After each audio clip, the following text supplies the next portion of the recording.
Amo ineffabile Gesù, o Redentor, e tutto dell'anima ti accrollado,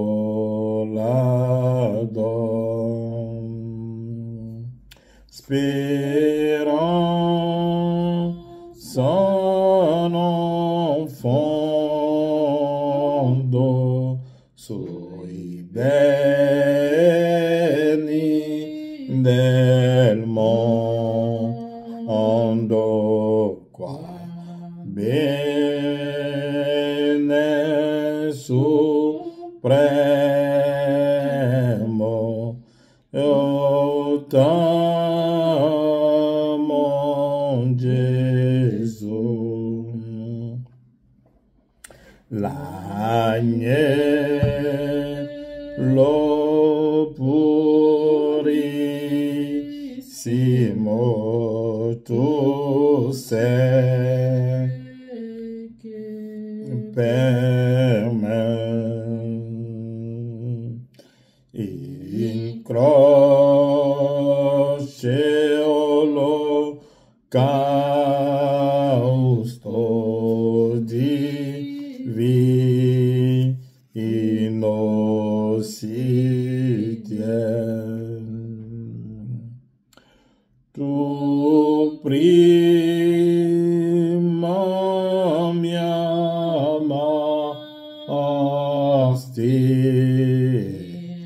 te mi chiamasti con cuore redento, io t'amo Gesù, e fino a che un alito di vita io avrò, l'eterna tua gloria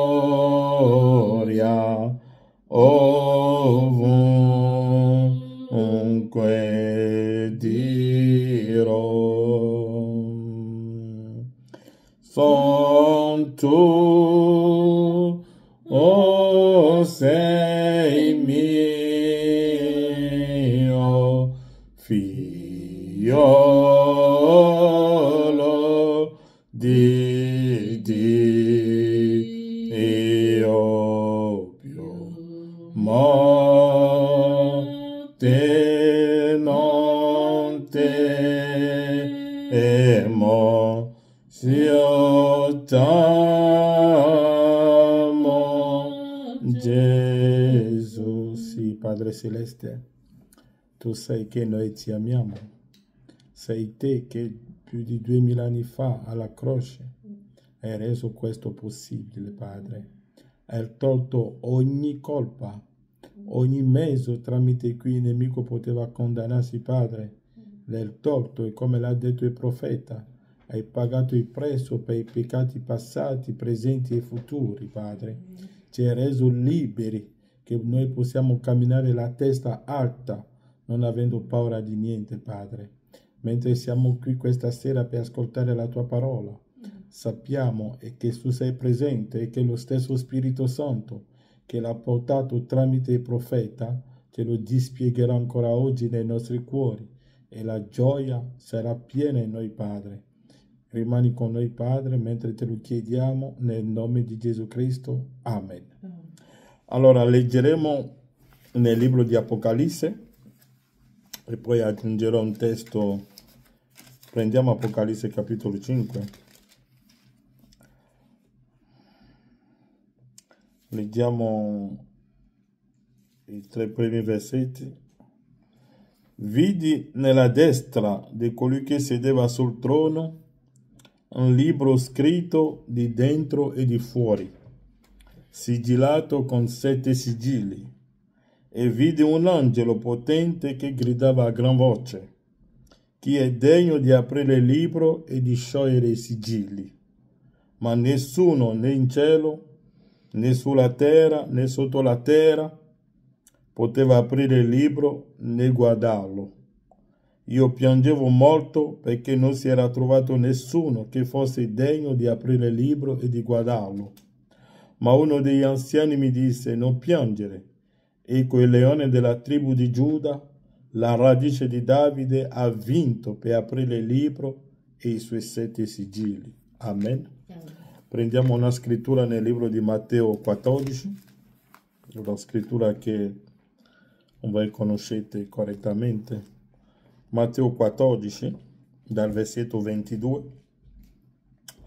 Subito dopo, Gesù obbligò i suoi discepoli a salire sulla barca e a precederlo sull'altra riva, mentre lì avrebbe congedato la gente. Dopo aver congedato la folla, si ritirò in disparte sul monte a pregare, e venuto la sera se ne stava lassù tutto solo. Frattanto la barca, già di molti stadi lontano da terra, era sbattuta dalle onde, perché il vento era contrario. Ma alla 4ª vigilia della notte, Gesù andò verso di loro camminando sul mare. E i discepoli, vedendolo camminare sul mare, si turbarono e dissero: è un fantasma. E dalla paura gridarono. Ma subito Gesù parlò loro e disse: coraggio, sono io, non abbiate paura. Pietro gli rispose: Signore, se sei tu, comandami di venire da te sull'acqua. Egli disse: vieni. E Pietro scese dalla barca, camminò sull'acqua e andò verso Gesù. Ma vedendo il vento, ebbe paura e, cominciando ad affondare, gridò: Signore, salvami. Subito Gesù stesa la mano, lo afferrò e gli disse: uomo di poca fede, perché hai dubitato? E quando furono saliti sulla barca, il vento si calmò. Allora quelli che erano nella barca l'adorarono dicendo: veramente tu sei figlio di Dio. Passate dall'altra riva, vennero nel paese di Genesaret, e la gente di quel luogo, riconosciuto Gesù, diffuse la notizia per tutto il paese all'intorno, e li presentarono tutti i malati, e lo pregavano che lasciasse loro toccare almeno il lembo della sua veste, e tutti quelli che lo toccarono furono guariti. Amen. Allora, noi stiamo parlando del libro d'Apocalisse e abbiamo ricordato sempre all'inizio di tutti i nostri insegnamenti che Apocalisse è un libro di simbolo, e William Branham ci ha detto: ricordatevelo, Apocalisse è un libro di simbolo, e per capire Apocalisse bisogna leggere i profeti e paragonarle, altrimenti, e per capire bene i simboli. E mentre stiamo andando avanti, abbiamo toccato un po' di simboli di qua e un po' di simboli di là, e tutto questo per rallegrare i nostri cuori e gioire, perché siamo alla festa del Re. È la scena delle nozze, perché come lo sapete, William Branham ha detto nel terzo sigillo che la festa delle nozze, la scena, è di mangiare la parola di Dio. Dunque non è di andare a mangiare la pasta o le melenzane o le zucchine, ma è la parola che si mangia alla festa delle nozze. E William Branham va più avanti dicendo che la festa delle nozze è la comunione. È la comunione tra Cristo e la sua sposa. Ecco la festa delle nozze dell'agnello. E noi ringraziamo Dio perché è lì che ci ha mandato un profeta, ci ha dato la possibilità di avere tutte le spiegazioni possibili, affinché non rimaniamo più nella confusione. Perché lo scopo di Malachia 4 è di togliere ogni confusione della nostra mente, affinché noi possiamo vivere nella realtà. E come l'avevo detto prima, William Branham dirà che quando voi vedete un treno Mesce che passa nelle vetture, ognuno poteva supporre quello che c'è dentro. L'altro dirà, ognuno presumeva, l'altro poteva dire, ah, là nella vettura c'è tale cosa, ci sono delle scatole di vestiti, l'altro dirà no, ci sono delle moto, l'altro dirà no, c'è questo, ma perché le vetture erano sigillate. Ma per sapere che cosa c'erano realmente in quelle vetture, bisogna arrivare a destinazione. E quando si arriva a destinazione, è a destinazione che i sigilli sono spessati affinché ognuno poteva vedere che cosa sono realmente nelle vetture. Là non si presuma più. E ora che siamo alla fine delle epoche, come l'avevo letto l'altra volta e lo voglio rileggere, perché William Branham dice qui, nell'opuscolo La festa delle trombe, paragrafo 245, in accordo ad Apocalisse 10, quando l'epoca di Laodicea è terminata, il mistero di tutta la Bibbia sarebbe stato noto alla sposa, è giusto? Il mistero di tutta la Bibbia sarebbe stato noto alla sposa. Dunque la sposa conosce tutto della parola di Dio, perché Abramo conosceva tutto il piano della redenzione. E per questo che quando Abramo ha visto il fumo che si è alzato da Sodoma, Abramo non era preoccupato perché conosceva già il piano, perché Abramo è sopra la montagna e noi siamo alla pietra della vetta, anzi siamo la pietra della vetta, perché siamo Cristo, perché William Branham dirà il Messia e le Messiette, dunque noi siamo le femmine di Messia, dunque conosciamo tutto il piano di Dio. Tutto, Dio non ci nasconde più niente. Conosciamo tutto il segreto della redenzione. Dunque in accordo ad Apocalisse 10, e so perché ripeto questa cosa qui, in accordo ad Apocalisse 10, quando l'epoca di Laodicea è terminata, il mistero di tutta la Bibbia, dunque tutta la Bibbia, tutti i misteri che sono nascosti nella Bibbia sono noti alla sposa. È lì che la sposa capirà tutto il piano della redenzione. Tutto quello che è successo. E William Branham dice, nelle istruzioni di Gabriele a Daniele, o le 6 propositi della visita di Gabriele a Daniele, William Branham dirà che dopo che la Chiesa è rapita, allora Dio rivela come la Chiesa è stata salvata, come la Chiesa è stata preparata nelle epoche della Chiesa. Ma prima non lo rivela, ma lo rivela alla fine delle epoche. E per questo che questa citazione è molto importante per noi. In accordo ad Apocalisse 10, quando l'epoca di Laodicea è terminata, il mistero di tutta la Bibbia sarebbe stato noto alla sposa. Ma non prima, ma dopo che l'epoca è finita, dopo che Laodicea è finita, è lì che tutto il mistero della Bibbia. Mi direi, ma fratello Frank, tu ti tieni solo quella citazione, ne prendiamo un altro qui. Nell'opuscolo La futura dimora, che voglio prendere qui, la futura dimora, vediamo un po' se la dimora futura è una predicazione di 64, che lo prendo e leggiamo qualcosa lì, mi sembra agosto o luglio 64, perché tutto quello che predichiamo lo dobbiamo leggere, è quello che ci è stato detto. La futura dimora, prendiamo il paragrafo 238. 238, Branham dirà, dunque, Branham dice qui,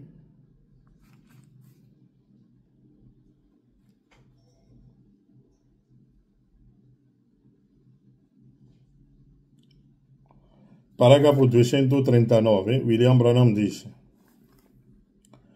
ora, perché ricordatevi che vi ho detto che in accordo ad Apocalisse 10, quando l'epoca di Laodicea è terminata, il mistero di tutta la Bibbia sarebbe stato noto alla sposa.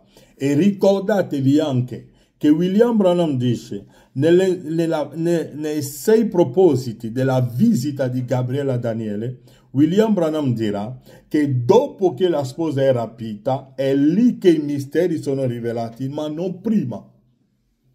E dopo, Branham dirà anche nelle domande e risposte, 62, Branham dirà che prima la sposa, prima il rapimento, l'agnello lascia il trono e poi si apre i sigilli. Dunque c'è una regola matematica e abbiamo letto anche nei 7 sigilli e nella predicazione il paradosso, se mi ricordo bene, William Branham dice: credete voi nella matematica di Dio. Dio ha un modo di fare le sue cose, Dio ha una regola. Prima il rapimento, l'agnello lascia il trono, perché egli rimane sul trono finché la sposa se ne va. E quando la sposa è rapita, egli lascia il trono, prende il libro e la rivela come tutto è stato fatto nelle epoche della Chiesa, ma non prima. Ora che noi conosciamo tutti i misteri, allora la sposa è rapita. È ovvio che non è il rapimento di YouTube, perché quando Giovanni fu portato su, là, il suo corpo è rimasto a Patmos. Quando Branham ha conosciuto la traslazione, quando Branham è stato rapito, il suo corpo è rimasto sul letto accanto a Meda e respirava, ma Branham era dall'altra parte, mentre stringeva i fratelli. Dunque, anche nell'opuscolo, Apocalisse, il libro dei simboli, William Branham dice che quando voi nasceste di nuovo, automaticamente diventate una persona doppia. Uno che ha associazione con gli angeli, uno per andare in gloria e l'altro per andare al cimitero. È là nelle vostre opuscoli. Dunque, in accordo ad Apocalisse 10, quando l'Odissea è terminata, fratello Franco, tu leggi, ora aggiungiamo un'altra citazione. Paragrafo 239 della futura dimora. Ora, in Efesini 1:10 viene chiamato, puntini puntini. Ora, se lo state annotando, Efesini 1:10 viene chiamato non una dispensazione, non il 7° giorno, viene chiamato il compimento del tempo. E quando il compimento del tempo è giunto, cioè quando il tempo è stato completato. Punto.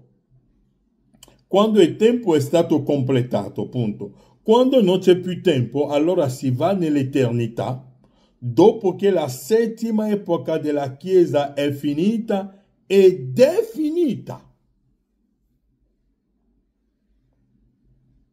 Non è che finirà, ma è finita. Branham dice: quando non c'è più tempo, allora si va nell'eternità, dopo che la 7ª epoca della Chiesa è finita ed è finita. L'epoca di Lutero è finita, l'epoca metodista è finita, l'epoca pentecostale è finita. Sappiamo che l'epoca pentecostale è l'epoca di Laodicea e Branham ha detto che è finita. E dove entriamo, fratello Branham? Entriamo nell'eternità. È ovvio che l'eternità che ci hanno mostrato nei film o che quello che abbiamo pensato non è l'eternità quello, perché William Branham dirà nelle 7 epoche che l'eternità è stato predicato come un luogo geografico, ma l'eternità non è un luogo geografico, ma l'eternità è la persona di Cristo. L'eternità è una persona, è il Padre stesso. L'eternità non è un luogo geografico, ma è una persona. La resurrezione non è un giorno, ma la resurrezione è Cristo. E questo l'abbiamo dimostrato che Gesù aveva detto a Marta. Quando Marta ha detto: il mio fratello risusciterà il giorno della resurrezione, Gesù l'ha corretto. Gesù gli ha detto: no, io sono la resurrezione. Se la vita eterna è una persona, anche l'inferno è una persona e l'inferno è Satana. E Satana sarà cancellato. Satana non è eterno. Perché è stato scritto e che l'inferno e tutto saranno buttati nello stagno di fuoco. E Branham ci ha detto che cos'è lo stagno di fuoco. è la seconda morte, cioè la distruzione finale. È finito lì. Dunque, noi vediamo che il nostro fratello Giovanni, sull'isola di Patmos, dopo che ha finito sulla terra, abbiamo letto che la Bibbia dice, dopo queste cose, una porta fu aperta nel cielo e Giovanni è salito. E abbiamo visto che la porta non è la porta fisica, ma è Gesù Cristo. Perché Branham, leggete Apocalisse capitolo 4, Apocalisse 4, seconda parte, Branham descrive tutte queste cose lì. E quando Giovanni fu portato in gloria, Giovanni ha visto il trono e intorno al trono c'erano i 4 esseri viventi e i 4 esseri viventi abbiamo dimostrato che non è nient'altro, il trono abbiamo dimostrato che era la tenda, la tenda di convegno, ma quando siamo andati più avanti abbiamo capito che la tenda di convegno non è nient'altro che un uomo, perché il trono di Dio è un uomo e Dio si siede nella terza parte, perché nel tabernacolo che Mosè aveva costruito, quando la colonna di fuoco è scesa, la colonna di fuoco non è scesa nel cortile né nel luogo santo, ma è andato nel luogo santissimo. E William Branham ci ha fatto capire che il cortile è il nostro corpo, il luogo santo è il nostro spirito e il luogo santissimo è la nostra anima. E Dio scende nella vostra anima. E per questo che William Branham dirà che l'anima della sposa è Dio stesso. Dunque lui scende nella vostra anima e la vostra anima diventa il suo quartiere generale. È da là che Dio comanda. E quando Dio comanda dell'anima, l'essere interiore, ora l'influenza si spande nel vostro spirito e sul vostro corpo e assoggettisce tutto il vostro essere alla persona che è all'interiore. E per questo che l'essere interiore è molto importante. Se voi avete notato, quando Salomone ha costruito il Tempio e la colonna di fuoco è scesa, che cosa è successo? Nel luogo santissimo. E quando è scesa nel luogo santissimo, tutti i predicatori sono andati via, i leviti non hanno più fatto il sacrificio, ma è Salomone che ha fatto il sacrificio. Salomone non è un levita, Salomone viene dalla tribù di Giuda. Dunque il ministero ha cambiato forma. E per questo che abbiamo preso tutti i predicatori, li abbiamo messi in un sacchetto, li abbiamo tolto di mezzo e ora abbiamo messo sul piano che è Cristo stesso che predica la sua parola, il leone della tribù di Giuda. Dunque, quando Giovanni ha visto il trono, ha visto i 4 esseri viventi e abbiamo dimostrato abbastanza le 4 esseri viventi, abbiamo parlato i 24 anziani, William Branham ci dirà, sono le 12 tribù di Israele e i 24 apostoli, le troveremo più tardi in Apocalisse 21, perché il trono che abbiamo detto in Apocalisse 4, quando Giovanni ne ha parlato più tardi in Apocalisse 21, l'ha chiamato il tabernacolo, l'ha chiamato la nuova Gerusalemme e l'ha chiamato la sposa. Dunque, tutto quello che Mosè diceva dalla Genesi fino a qui sta parlando della sposa di Cristo. In poche parole, Mosè stava raccontando la storia della sposa. È la sposa che è il trono dove egli si siede. E la sposa e lui sono la medesima cosa. E Branham ci ha predicato un messaggio che si chiama l'unione invisibile. Se i fratelli stanno aspettando un'unione visibile, ma lui ci ha predicato un'unione invisibile. Non è un'unione visibile, ma un'unione invisibile. Gli occhi umani, i 16 elementi, quei sensi qua non lo vedranno, ma è qualcosa che succede là dentro, come è successo alla donna samaritana. Dunque, abbiamo visto che è anche vero che quello che noi diciamo oggi non è popolare, perché vi troverete in minoranza. Perché quando voi dite che molti dicono che la cenere è così, noi diciamo no, la cenere non è così, ma la cenere sono le persone che vanno in chiesa, ma cosa sono orgogliosi? Queste sono le definizioni e voi sarete in difficoltà e vedete che qua, è per questo che ho letto Matteo, la mia sarà un'esortazione questa sera.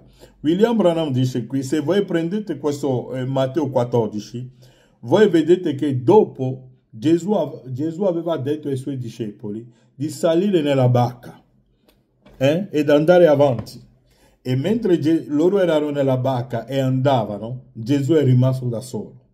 E Branham ci ha detto che nella barca loro, ognuno, se avete l'occasione di leggere l'opuscolo, testimonianza sul mare, lo voglio legare al mio messaggio di Apocalisse questa sera. Branham dirà, nell'opuscolo testimonianza sul mare, se avete l'occasione leggete quell'opuscolo, William Branham dice che nella barca ognuno di loro dava la testimonianza di Gesù. Pietro aveva dato la testimonianza come ha fatto per riconoscere che Gesù era il Messia. Anche Andrea ha dato la sua testimonianza. Filippo ha dato la sua testimonianza. Giovanni ha dato la sua testimonianza. Ognuno dei 12 dava la sua testimonianza di come hanno conosciuto Gesù. Pietro poteva raccontare, sapete che mio papà me l'aveva detto che quando il Messia verrà, egli sarebbe un profeta e egli avrebbe il dono del discernimento. E quando l'ho visto e mi ha detto che tu sei Simone, il figlio di Giona, questo mi è bastato a me. Ho riconosciuto subito che era il Messia. E Natanaele poteva dire no, io quando sono venuto e mi ha detto tu sei un israelita, e ognuno stava raccontando il suo modo in cui hanno riconosciuto che lui era il Messia per loro. Ognuno, perché ognuno di noi dipende dall'angolo in cui Dio vi ha incontrato. Dio ti ha incontrato in un modo che tu l'hai visto tramite la divinità, l'altro l'ha visto capendo Malachia 4, ognuno parlava di come Dio l'ha chiamato. Giovanni poteva dire, io come l'ho conosciuto, lo sapete? Mi sapete che mia madre mi raccontava la storia della manna, come gli angeli scendevano nel campo la notte e disponevano la manna nel campo. E avevo chiesto a mia madre, ma mamma, là sopra Dio ha un panificio dove si cuoce il pane? E lui mi ha detto no, il nostro Geova Dio è creatore. E il giorno in cui ho visto il nostro Gesù, il Messia, ha preso 2 pani e ha ringraziato Dio e l'ha moltiplicato, là subito ho capito, era il Geova dell'Antico Testamento che è qui in mezzo a noi. Ognuno dava la sua testimonianza. Filippo poteva dire, sapete, quando siamo andati in Samaria, quando eravamo in Samaria, sapete che quando siamo tornati l'abbiamo visto che parlava con la donna samaritana e abbiamo detto, wow, il nostro Messia che sta parlando con una prostituta. Ci siamo nascosti dietro l'erba per vedere che cosa dirà. Leggete quell'opuscolo, è bello. E quando Filippo ha detto, quando lui ha detto alla donna samaritana, vai a chiamare tuo marito, e la donna lui ha detto, io non ho marito, abbiamo detto, oh Dio, il nostro Messia ha fallito. Ma lui ha risposto alla donna, Dio lo so che tu non hai mariti, ma ne hai avuto 5.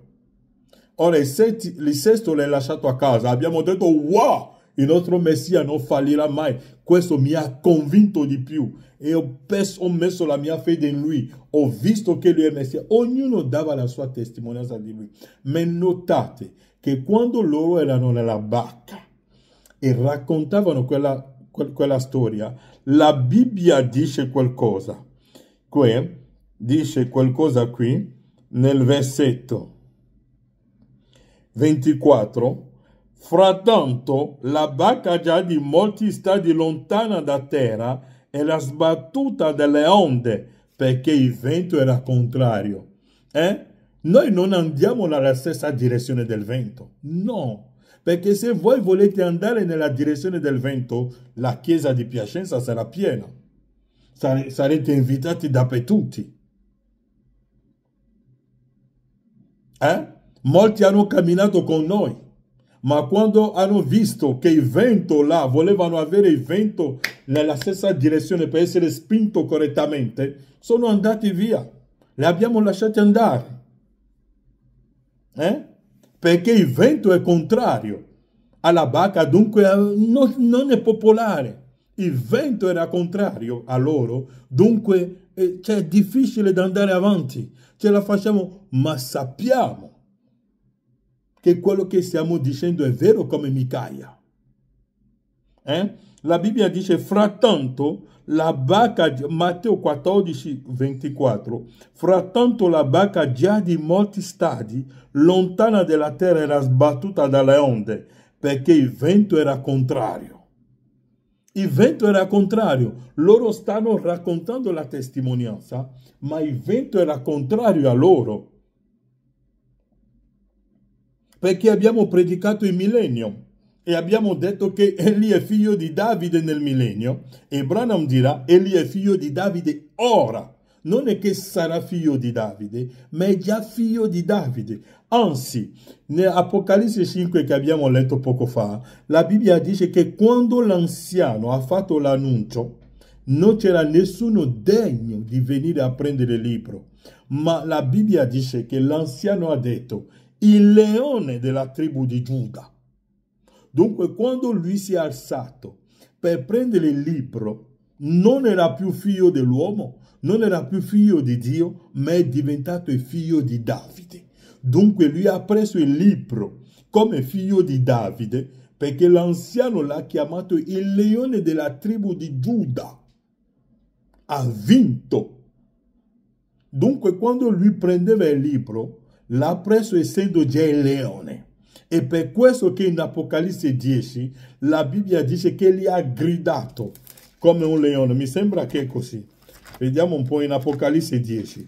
Come ha gridato? Non penso, lui non ha gridato con la voce di una pecora, ma la Bibbia dice,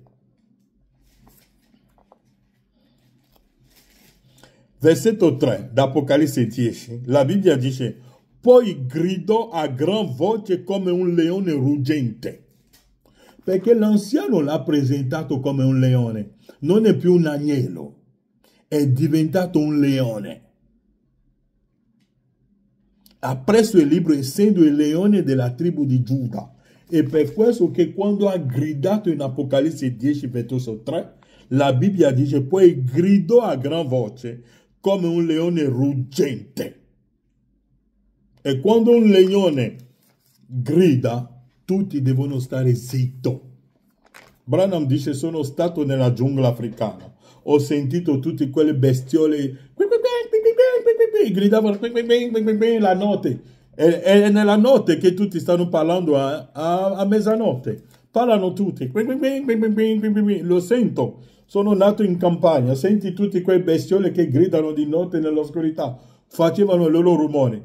Ma quando il leone, Branham dice, quando il leone ha gridato così, ha detto, c'è stato un silenzio. Nessuno parla più. Tutti gli altri luoghi devono stare zitti. Dunque, ricordatevi che quando lui ha preso il libro, non l'ha preso essendo un agnello, ma ha preso il libro essendo il leone della tribù di Giuda. E per questo che in Apocalisse 10, versetto 3, quando egli ha gridato come un leone ruggente. Dunque, quando lui è venuto qui nel ministero di fratello Branham per adempiere Apocalisse 10, era il leone della tribù di Giuda. Ma Branham dirà, notate qualcosa, che quando Giovanni ha detto, Giovanni ha pianto, non c'era nessuno, come faremo? E l'anziano gli ha detto, il leone della tribù di Giuda ha vinto ed è degno di aprire i sigilli. E Giovanni si girava aspettandosi di vedere un leone, dunque si stava aspettando a vedere qualcosa di gigante, di grande, ma ha visto un agnello come se fosse immolato. E William Branham dice perché?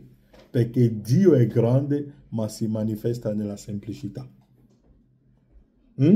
Mentre tutti si aspettavano a vedere un grande predicatore, un uomo intellettuale, con le capacità intellettuali potenti, Dio ha preso uno che non ha finito manco la scuola elementare, che non sa parlare bene l'inglese, che non sa leggere, ha messo la grazia in lui, ha detto se voi credete in lui siete salvati. È lui il leone della tribù di Giuda.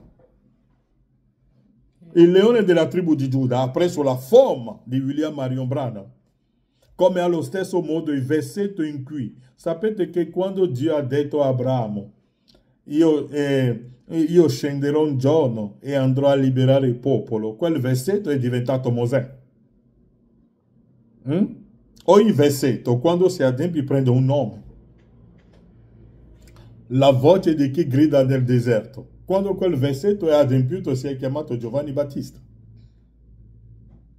Giratelo in tutti i modi. Dunque il vento era contrario. Dunque non vi aspettate che la gente abbia lo stesso linguaggio come voi. L'altra volta sentivo un predicatore che gridava.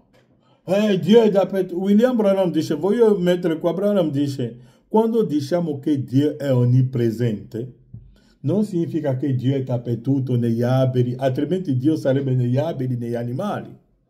Ma William Branham dirà che Dio è un essere, ha una dimora, ha una casa, non è dappertutto. Ma è la sua onniscienza che lo rende onnipresente. Leggete l'opuscolo l'adozione, ma lasciamo questo da parte.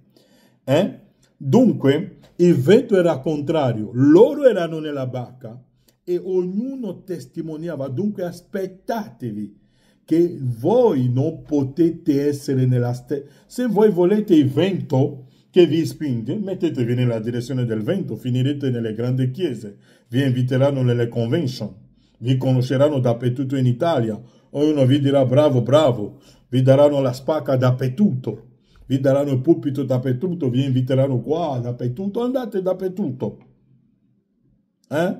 Ma se voi siete come Micaia, che non riuscite manco a pagare l'affitto, che non riuscite manco a pagare le bollette di luce, siete 2 o 3, allora è lì, perché il Vangelo è un vento, e la Bibbia dice, frattanto la barca già di molti stadi, lontano da terra era sbattuta dalle onde, perché il vento era contrario. Le onde lo sbattevano.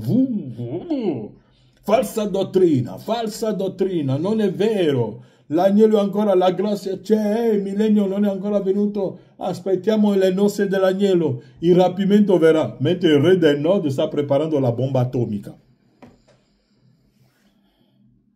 E vediamo che la Russia è già scesa nel Medio Oriente, è lì.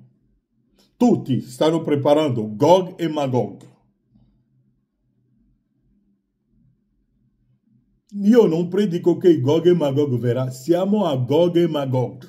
Siamo alla fine della storia della terra. E Branham è stato chiaro. Nessuno leggerà più quella storia. Allora, ma alla quarta vigilia della notte, la Bibbia dice alla quarta vigilia, non la prima vigilia, non la seconda vigilia, non la terza, ma la quarta vigilia della notte. Cioè nell'epoca della Odissea, la notte. E Branham dice perché alla quarta vigilia della notte siamo quasi alle 6 di mattina. E se voi vedete alle 6 di mattina, c'è un'oscurità che non vi fa distinguere bene le cose. Non hanno riconosciuto Gesù. Quando l'hanno visto, l'hanno chiamato un fantasma. Loro stavano parlando di lui. Parlavano di Gesù. Gesù venendo sulle acque. Sapete che cosa sono le acque nella Bibbia, vero? I popoli. Stavano parlando dello stesso Gesù e Gesù viene nel suo popolo. E l'hanno chiamato fantasma, non è falsa dottrina. Ma è lo stesso Gesù di cui stanno parlando. Stanno parlando del millennio. E abbiamo detto a loro che William Branham ha detto: la mia missione sulla terra è di essere il precursore di Cristo, che venendo porta in sé il millennio. Cristo è il millennio. Quando è Cristo, quando quella parola si è adempiuta, è il nostro millennio. Salomone era il millennio di Israele. E Branham è il millennio della sposa. È forte come dichiarazione. La gente pensa che quando si parla del millennio è che dobbiamo sedersi intorno a un tavolo, camminare con Gesù sulla terra. Ma Branham è stato chiaro nelle 7 epoche. Dio non ha mai promesso un riposo fisico al corpo. No, il riposo l'ha promesso alle vostre anime, la comunione alle nozze dell'agnello. È lì che avete la pace, la parola è rivelata. E Assuerus ha invitato tutti alla festa. Parlavano di lui e mentre egli veniva l'hanno chiamato chi? Fantasma. Ma ha detto: non abbiate paura, sono io. Sono io. È lo stesso Gesù. È il messaggio che noi stiamo predicando, solo che lo stiamo predicando di un modo che è diverso dal modo pentecostale. Come ve l'ho detto l'altra volta, tanti sono qui, seduti qui, sono venuti per distruggere la città santa. Perché quando Satana fu slegato, è stato detto che lui è andato per tutta la terra per raccogliere i suoi sudditi, per attaccare la città santa. E Branham dice: chi sono i suoi sudditi? I cattolici, i protestanti, i metodisti, i presbiteriani, i pentecostali. Sono loro che sono venuti per distruggere la città. E un fuoco esce, scende dal cielo. Sappiamo che il fuoco è la parola. Non è un fuoco naturale, perché con un fuoco naturale voi non uscite di Satana. Noi stiamo combattendo contro gli spiriti. E l'unica cosa che può uccidere gli spiriti è la parola.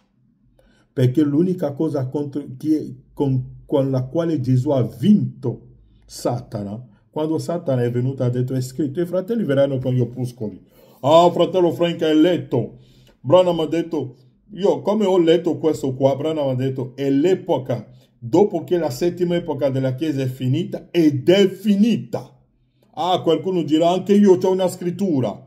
Branham ha detto qui, domande e risposte, che non è finito, che se l'ho detto non lo credete. E io ti dirò anche, e ti dirò che è anche scritto nella breccia tra le 7 epoche e i sigilli, che questo libro, sigillato con 7 sigilli, è rivelato soltanto quando le epoche della Chiesa sono finite. La guerra delle scritture, prenderemo gli stessi opuscoli per fare la guerra delle scritture. I fratelli diranno: no, non dobbiamo farci la guerra tra di noi, siamo tutti fratelli. No, non siamo tutti fratelli, non veniamo dallo stesso paese. Questo qua è una concessione denominazionale della cosa, ma qui non siamo dello stesso paese, non veniamo dallo stesso regno. Satana non viene dallo stesso regno con noi, ma ha usato la scrittura, la stessa Bibbia, per distruggere l'opera di Dio. Dunque non veniamo dallo stesso paese, non abbiamo lo stesso padre, non abbiamo la stessa madre. No, non veniamo dallo stesso paese, abbiamo le origini diverse. Ah, non dobbiamo, siamo tutti fratelli. No, non siamo fratelli, no. Queste cose qua hanno funzionato nelle epoche. Branham dice: nelle epoche il grano e la zizzania hanno camminato insieme, ma alla fine la separazione, quando è arrivato il momento, che cosa Dio ha detto a Paolo? Lo Spirito Santo ha detto a Paolo: separati da quello, separati da questo, separati da questo. Branham ha detto a Billy Paul: no, tu non devi più chiamare quello là fratello. Dunque, non un affare, no, siamo nello stesso messaggio, siamo dei fratelli. No, non siamo lo stessi. Non adoriamo neanche lo stesso Dio. Dunque, bisogna essere chiaro nelle cose. È una guerra. Se tu mi vieni con le scritture, anche io ho le scritture. Perché Satana non è venuto con il libro di Buddha, è venuto con la Bibbia. Tu mi vieni con gli opuscoli, anche io ho gli opuscoli. È lì che troveremo tutte le cartucce come per sparare. E quando Satana mandava le sue, Gesù pure le mandava. Chi è fuggito? È Satana che è partito. Perché la bomba atomica, alla finale, Davide non è andato con la spada in mano. Non gli serviva. Ha preso le pietre. Perché noi abbiamo la scrittura rivelata. Abbiamo il messaggio rivelato. È per questo che non abbiamo paura. Il vento è contrario. È vero. Ma andiamo avanti lo stesso. Dunque, l'anziano l'ha chiamato il leone della tribù di Giuda. Giovanni ha pianto. Ha pianto, ha detto, oh, perché ha pianto Giovanni? Ha pianto perché se nessuno si alzava per prendere il libro, Satana avrà vinto. Tutto ritornerebbe ancora agli atomi, il mondo sarà distrutto e non rimarrà più niente. Ma l'anziano gli ha detto, non ti preoccupare, il leone della tribù di Giuda ha vinto e lui può prendere il libro e aprire i sigilli. E allora ha visto uno come un agnello. E per questo vi dico, lui non, quando l'hanno chiamato, l'anziano l'ha chiamato un leone. E per questo che in Apocalisse 10 ha gridato con la voce di un leone. Dunque Branham è un leone, è il leone della tribù di Giuda, il profeta, Cristo nella forma di un profeta, perché Malachia 4 dirà, fratello Branham, è Gesù Cristo nella forma di un profeta. Andremo avanti la prossima volta e cercheremo di prendere correttamente Apocalisse capitolo 5 e faremo uscire le bellezze che sono là dentro. Perché avete visto che l'altra volta Branham dice che lui è un diamante. Dunque noi seguiremo. Voi sapete che una volta ci sono i giradischi. E i dischi ci voleva la testa, come si chiama, l'ago, che fanno con il diamante per leggere quello che è scritto sui dischi. Se avete i vecchi giradischi, il disco si mette sopra e c'è l'affare che si mette che lo legge. E se la punta di diamante non è corretta, quello che è scritto non lo potete sentire bene. Fa ma quando è bello, sentite le note corrette, sentite le parole. Dunque dovete avere un punto di diamante correttamente, altrimenti se andate in giro, vedete dei predicatori che gridano dalla mattina alla sera, se tu ti siedi per ascoltare non troverai niente. Gridano perché la punta non sono un punto di diamante. Parleremo di questo la prossima volta. Inchiniamo i nostri capi. Nostro Dio, ti ringraziamo per la tua parola che tu ci hai dato questa sera. Lasciamo il resto nelle tue mani. Se c'è un domani, Padre, saremo sempre intorno a questo tavolo dove tu hai disposti dei vasi d'oro e il vino affinché noi possiamo bere, Padre. Lasciamo tutto il resto nelle tue mani, nel nome di Gesù Cristo. Amen.